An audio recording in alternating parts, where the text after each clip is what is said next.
So for today, I thought we could have a talk about the importance of remaining calm, calm in mind, calm in action, calm in speech.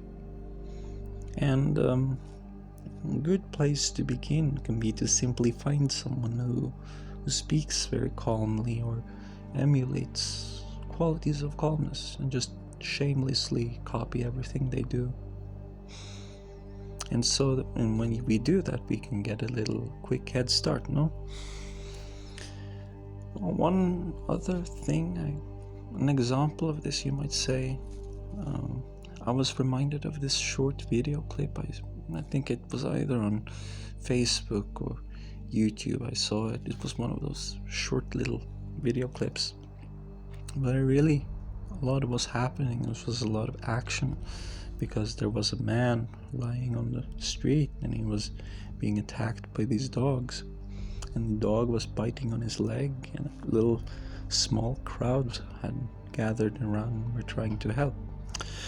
But it didn't really do anything because everybody, people didn't want to get too close to the mouth of the dog, so they were just kind of slapping the dog and at the very best keeping the dog from going further up his leg, which didn't really do that much because the dog was very wild and biting down hard on his leg.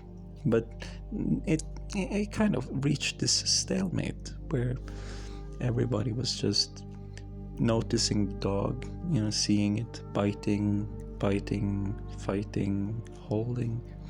And the dog is just an animal, so it wasn't let go, and they were probably slapping the dog, but that doesn't do much when the dog is full of adrenaline and instincts. But then there came this guy, I think was wearing a hoodie and had a skateboard, maybe had dreadlocks, I don't really remember, but he looked kind of like, I guess you'd call it a stoner, and a person who has a certain look to themselves. You look at them and it's like, he's a stoner. And he sees the situation from afar and just looks at it, spectates, remaining calm. What's going on was probably what he was thinking, if there was anything he could do. And then he goes over and he grabs the dog by the rear end and he puts his finger in his mouth and then wets the finger, puts it in the dog's ass, in, out, a couple of really hard ones at the end, like a couple of, like some real thrusts at the end, and then he takes his finger out and he runs away. And so in the beginning nothing really happens, but then the dog lets go, and the crowd that had gathered, they tend to this man, and so the dog is left here in the middle of the camera, and you can see the dog looking, what's going on, what happened, and this is what we call the suffering of not knowing. See, the dog doesn't know what has happened. A very good example of the delusion of what we call not knowing. The dog is like, well, what just happened to me? And he looks around. There was a lot to unpack in that video. There was a lot of stuff happening at once.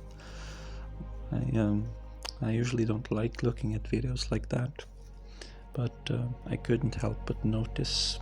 And so you can also imagine that if you yourself were to enter a chaotic situation, just pause for a moment and just relax and get a good look, and then choose the quickest and best solution, and maybe you'll be the one who gets out in the best possible way.